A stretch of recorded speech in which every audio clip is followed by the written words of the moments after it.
Chapter 4 Animal Kingdom. When we look around, you will see.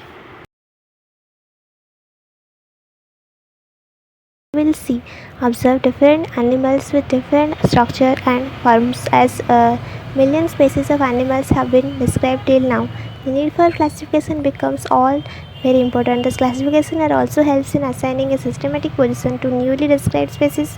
Basis of classification. What is basis of classification? Let's see. In spite of difference in structure and form of animals, there are fundamental features common to various individuals in relation to the arrangement of cells, body symmetry, nature of cell, pattern of organization, and digestive, circulatory, reproductive system. These features are the basis of classification, and some of them are discussed here. Then we see levels of organization. Different organisms different levels of organization, that is they exhibit each level of organism. Some division of labor occur among cells in echinocylindrous arrangement of cells is more complete here. Cell performing same function arranged in tissue. Here tissue level of organization we have seen, and a still higher level of organization is organ level. A group organs are grouped together to perform a particular function. In animals, like here, organs are grouped together to form their function, and in animals like annelids and arthropods and mollusks, and echinoderms and chordates have associated to form functional system, that is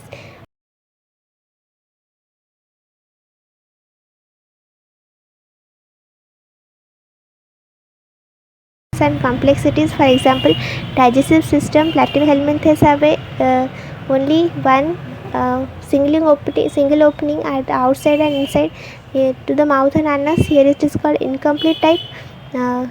And circulatory system is also two type: open type, in which blood is pumped out of the heart and cells and tissues are directly bathed in it, and another type, that is blood is circulated through series of veins, arteries and capillaries, that is closed type of circulatory system. Plastic and triploblastic body organization we have seen animals in which the cells are arranged into embryonic layers, that is external exoderm and internal endoderm, are called diploblastic. Animals like cylindrids.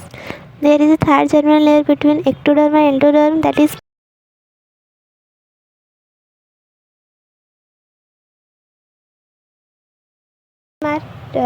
triploblastic.